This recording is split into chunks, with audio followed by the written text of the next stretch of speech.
First, I would like to thank the organizers for this session, for giving me this opportunity to present some of my research, and hopefully I will get some valuable comments and suggestions. So, if you pull it down. Okay. Like this? Yeah?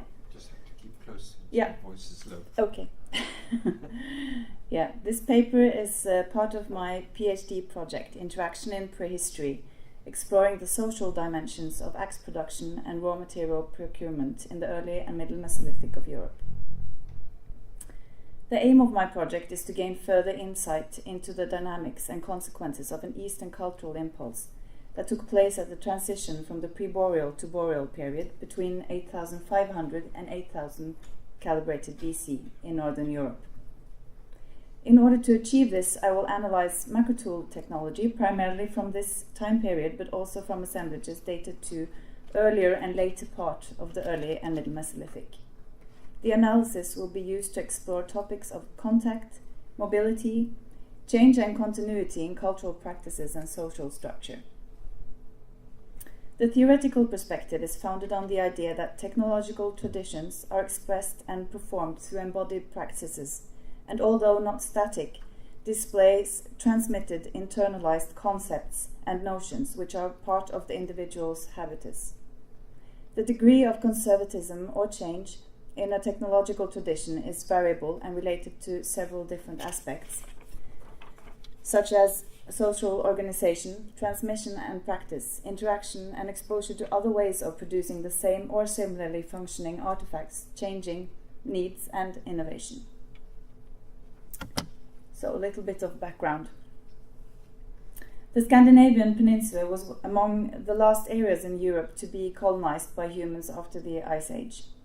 There is a general agreement that the first people colonizing the Scandinavian peninsula belonged to the South Scandinavian technological and social tradition, as recently demonstrated by Berg-Hansen's analysis of blade technology from sites in northwestern Europe.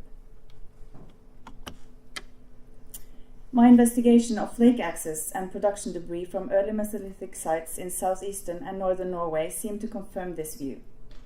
In relation to this, my preliminary results confirmed the notion of a common flake axe tradition stretching all the way from southeastern Norway to the Russian border in Finnmark, and probably as far east as the Kola Peninsula. On a more detailed level, due to the distance to high-quality flint sources in the northern region, an early utilization of locally available raw materials is observed in the northern Norway. However, in spite of the utilization of local, relatively coarse-grained raw materials, there are few evidence of indications of adapting the flake axe concept and production methods to non-flint resources.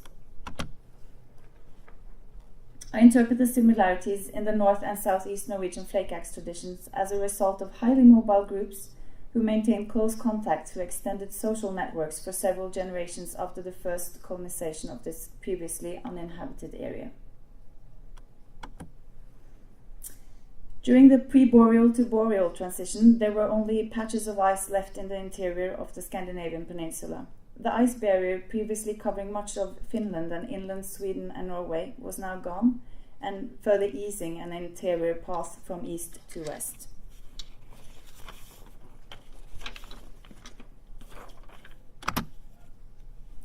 A few years ago, Sørensen et al. Postulated a westward-moving migration of eastern hunter-gatherers at the transition to the boreal period.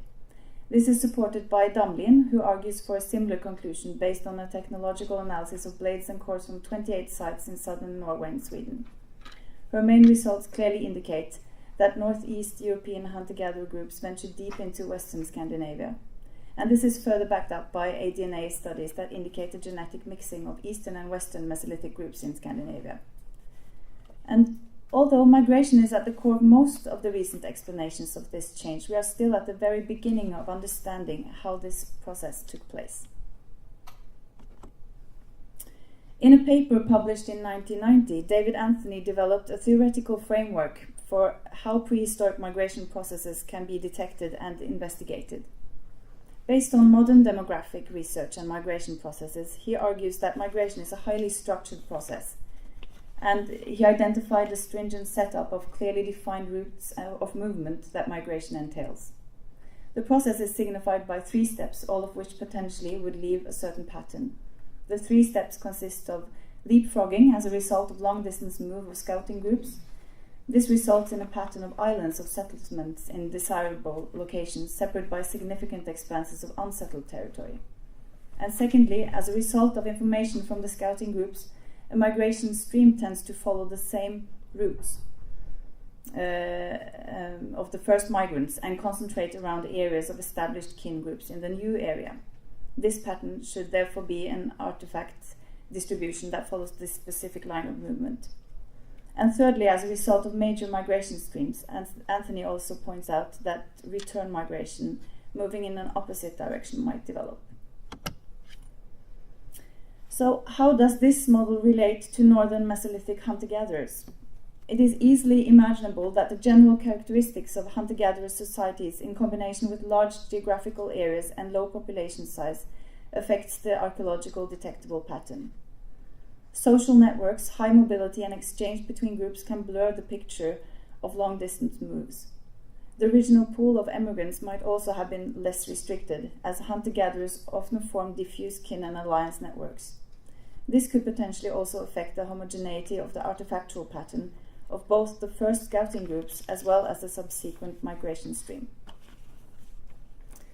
Depending on the organization of technology, that is whether inclusive or exclusive,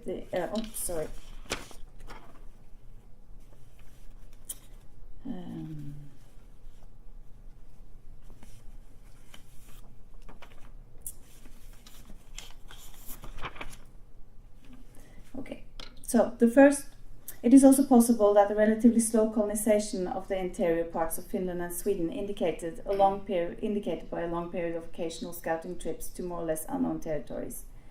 If this is the case, then it would spread the potential of initial contact between the eastern and western groups over long time periods.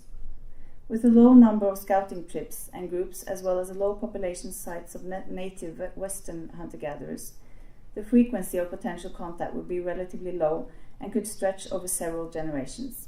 This would make the initial contact situation difficult to identify in the archaeological assemblages. And this is also further complicated by the few archaeological investigations in the potential contact areas between eastern and western groups. So 10 years after Anthony's article, Stefan Burmeister emphasizes the aspect of traditions in study of prehistoric migrations. He distinguishes between external and internal domains of tradition, where the internal domain to a large degree is a function of shared habitual dispositions within a group. The internal domain is expressed as part of within-group daily routines and is therefore to a small degree challenged by new social or natural environments. The internal domain is of a conservative nature and is prone to change at a slow pace and express aspects of immigrants' cultural origin to a larger degree than external domains. In terms of technological traditions, the internal domain might be equivalent to the underlying mindset, the rules and norms guarding internalized and embodied concepts of production. Depending on the organization of technology, that is, whether it's exclusive or inclusive, the internal domain of technology will encompass different stages of production. In the discussion following Burmeister's article, Chapman also points out that the best way to identify prehistoric migration is in a demonstration of contrasts in habitus between different groups. Based on this, it can be argued that the investigation of technological traditions can enable us to detect potential continuities and links in time and space, even at a subtle level. In order to use the technological analysis of macrotool technologies to identify migration, central questions are: what are the underlying norms and concepts of the different macrotool technologies? Is there evidence of shared or emerged production concepts? And is there evidence of a differing pace of change in the different aspects and stages of production? By answering these questions, it will be possible to interpret the dynamics of interaction between Eastern and Western groups and to scrutinize when and if there existed any cultural boundaries between them. The preliminary results of my analysis indicate that a new macrotool technology emerged across the Scandinavian peninsula at the early boreal period. Consequently, there are no indications of a continuation of the Western early Mesolithic technological tradition in the Middle Mesolithic period. In this period, we rather see a clear Eastern influence in the technology. The preliminary results of my analysis also demonstrate that the arrival of the new macro tool technology at the transition to the Boreal period was brought to northwestern Europe by groups and individuals belonging to an Eastern tradition.